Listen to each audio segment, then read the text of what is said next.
Hey there, guys. All right, today we are back with some more overly sarcastic productions, and we are hitting up History Summarized Brazil. Before we dive in, make sure you go and check out the links in the description box below. I'd love it if you join the Discord and follow me over at Twitch. And also go and do check out my gaming channel here on YouTube, where I am uploading old Twitch streams and dumb clips. Really no better way to describe them other than just dumb clips. Okay, let's go ahead and dive right in. This video is brought to you by Squarespace. It's a website, and so can you. Nah, I messed that up. With all of my talk of empires throughout world history, it's easy to forget that colonies have feelings too. Not only is it those guys who do all of the legwork to make empire possible in the first place, but they're also fascinating in their own right, with purpose-driven economies, distinct local cultures, and unique political relationships with the rest of the world. I've talked before about the seafaring history of Portugal, but today I'd like to pivot across a hemisphere or two to discuss the growth of its colossal colony of Brazil. To figure out why this South American territory became so instrumental and even grew to eclipse the power of its former parent, let's do some history. South American history actually goes back way farther than the 1500s, as thousands of indigenous groups call the continent home in the millennia before colonization. Some are still around and several are still uncontacted to this day, but for the purposes of the Portuguese Empire, our story begins with the Treaty of Tordesillas in 1494. With Columbus coming back to Spain all smug about totally finding India. Hey pals, good news. Totally found probably India, maybe. 75% chance. Hey you guys, Portugal worried that its budding colonial aspirations were doomed. After a long talk with the Pope, they agreed to bisect the globe for ease of empire building. Spain and Portugal both got the freedom to claim any non-European land west and east of a specified line, respectively. However, a Portuguese fleet bound for India in 1500 got blown hilariously off course to discover, to everyone's surprise, a substantial landmass just east of that demarcation line.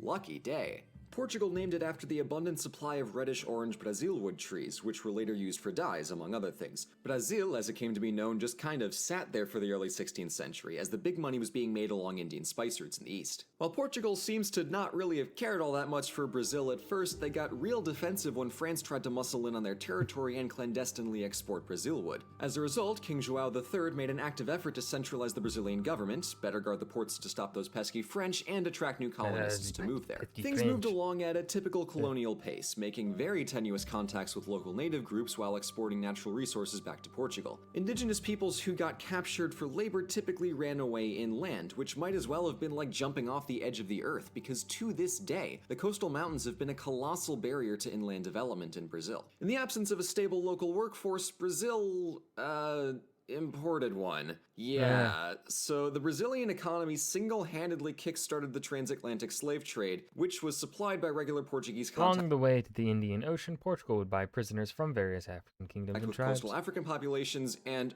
oh man, was it bad. Of the over 10 million people taken from Africa, over 4 million were brought into Brazilian slavery. That's about 10 times that of North America. Yeah.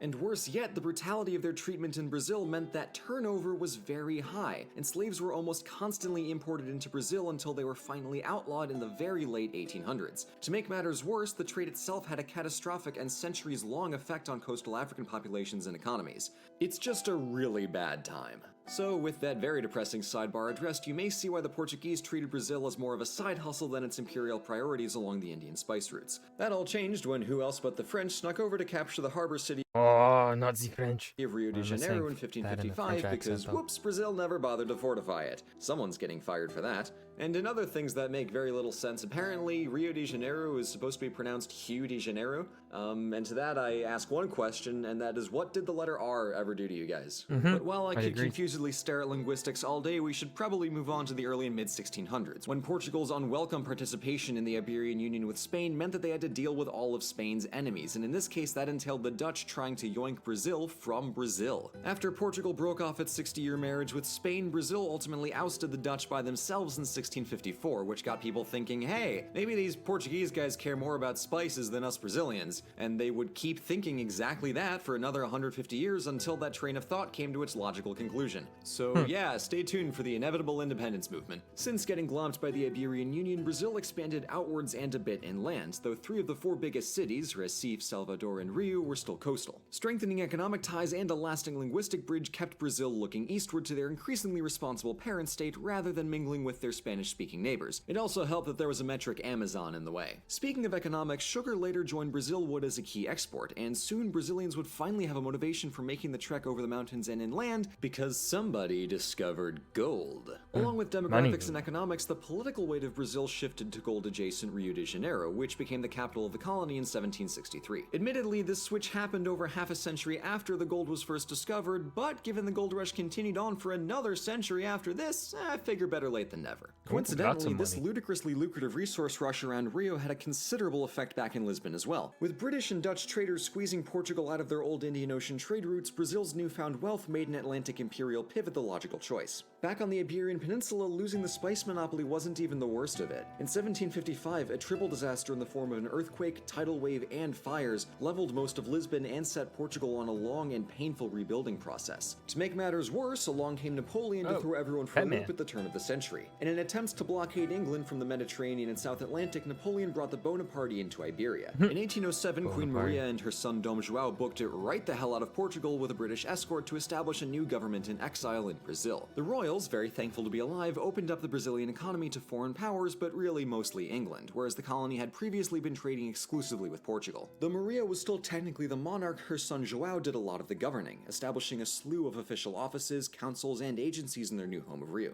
In 1816, Dom João became King João VI, 3 years after Napoleon withdrew from Portugal and 1 year after he got Waterlooed. But despite Portugal being safe, João insisted on staying in Brazil on the basis of Lisbon sucks and this place is a tropical paradise, which, when you're comparing post-earthquake to post-gold rush, yeah, that makes sense to me. However, in 1821, revolts of monarchical dissatisfaction in Lisbon meant that João sadly had to leave Brazil to go be King of Portugal, whatever that means, but he left his kiddo Dom Pedro behind to keep charge. Pedro, my boy, you're in charge. Have fun fulfilling my dreams of living anywhere except Europe.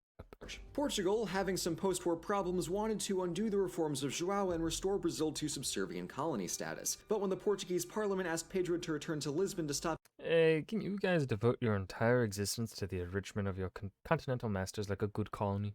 It's kind of you. him from getting crazy ideas of forming an independent empire, Pedro said, yo, dude, I should totally form an independent empire, and in 1822 he did exactly that, declaring a new constitutional monarchy with the help of the Brazilian Independence Party. New King Pedro even gave a famous speech known as the I Am Staying speech, that clearly articulated his best wishes for the Parliament of Portugal to kindly pack it in and mind their own damn business. After a brief run of nation planning between 1822 and 1824, other powers recognized Brazilian independence and the newly minted empire got to work. Compared to other independence movements in South America during the early 19th century, Brazil's was doing alright. Gold was still plentiful, and compared to the sprawling size of the empire, there wasn't too much per capita revolting. One notable kerfuffle pitted the emperor against the Constituent Assembly, and in the end Pedro forced a new constitution that strengthened his hand over government. However, as far as the citizenry was concerned, provisions for civil rights and freedom of speech made Brazil surprisingly liberal and progressive for its time. With the main exception of the emperor sitting atop the rest of government, it was similarly styled to other republican constitutions, with a judicial, executive, and legislative branch, and Pedro largely respected the institutions he presided over. However, Pedro I was eventually forced to abdicate in 1831 after having his pants handed to him in war against Argentina and attempting a series of highly unpopular reforms. He left his 5-year-old son Pedro II in line for the throne, and the next decade saw 3 different regions attempt to rule over Brazil, poorly I should add, while the royal tween got up to speed on how to empire. Eventually, the National Assembly got sick of waiting and crowned the 14-year-old as emperor of one of the Earth's largest contiguous territories. No pressure.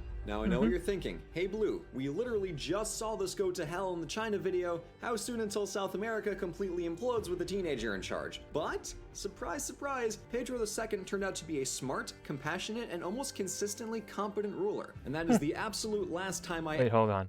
Almost consistently competent? There's a caveat there, Blue. What is it? ever buy into the office monarch madness pool. To use the basketball parlance, your boy Blue got dunked on. Anyway, reigning for almost 60 years, Pedro oversaw Brazil's transformation into a true international superpower. Along with substantial exports and a stable government, Pedro is said to have wanted to be a teacher, so a strong education program was central to his administration. He also oversaw the abolition of slavery against the vehement wishes of the aristocratic slave-owning class. He had taken a series of provisional steps, such as the outlawing of birthright slavery, to gradually eliminate the institution, but it was his Pedro's daughter Isabel who brought the hammer down, declaring it abolished while Pedro was out in Europe in 1888. Given the long and gruesome history of the Portuguese slave trade and the fact that Brazil was pretty much the last major power to outlaw slavery, it didn't happen a moment too soon. As time went on though, Pedro became increasingly wary of Brazil's future as he resented the role of the emperor after almost 60 years in power and didn't see a good option for his successor. But after his daughter put the final nail in the coffin of slavery, the military and landowning aristocracy were just miffed enough to take care of that problem for him. A coup in 1889 ousted poor Pedro, exiling him to Europe to live alone on very little money before dying 2 years later in Paris. Back in Brazil, the empire had been overthrown in favor of a new republic that historians refer to as the Old Republic, which, in addition to being declared not I'm tempted to ask, how do you oust a constitutional monarchy only to replace it with a dictatorial republic? But then I remember how the rest of history has gone up to this point, and I stopped wondering. Par for the course, honestly. Sounds a lot like France. on canon by Disney saw elections serially manipulated by powerful politicians and landowners for decades. Subsequently, Brazil went through an absolute carousel of governments through the 1900s. You can honestly set your watches by the military dictatorships. One bright spot in the middle of the century came under the tenure of Juscelino Kubitschek, who moved the capital from Rio de Janeiro to Brasilia, established inland in the middle of nowhere and constructed out of basically nothing, with the purpose of shifting the country's politico-economic center of gravity away from the coast. But at the risk of falling down the dictatorial rabbit hole, I'm calling it here. Brazil has a fascinating history in large part because its success looked unlikely from the very start. Discovered basically by accident and long ignored in favor of other prospects, Brazil is a clear case of getting out what you put in. To mix my metaphors here, the grass is greener over in the Indian Ocean until you start tending your own garden and suddenly discover an El Dorado's worth of gold. In history and in our own lives, just because things take a while to get started doesn't mean they won't go anywhere. While Brazil is off Okay, and that was history summarized. Brazil. I thought this was okay. Short. This is one of his older videos, if I am recalling correctly. And you can kind of tell with that just because of, well, how short it is. I would have liked it. I would have preferred, actually, if he had continued on into the modern day with that dictatorial onslaught there at the end. And get to Brazil to, like, I don't know, 1980s. I don't know. Just carry them through the first half of the 20th century, I think, would have been pretty good for because when you talk about Brazil and Brazilian history, you probably should also discuss the 20th century, just because a lot of that is what, you know, we only got a little bit of history of Brazil post-colonial society, post-colonization. I would have liked to see more of Brazilian history post-colonization, you know? But it is what it is. I hope you guys enjoyed. Remember to hit that like button and subscribe for more, and I will see you guys in the next video. Peace.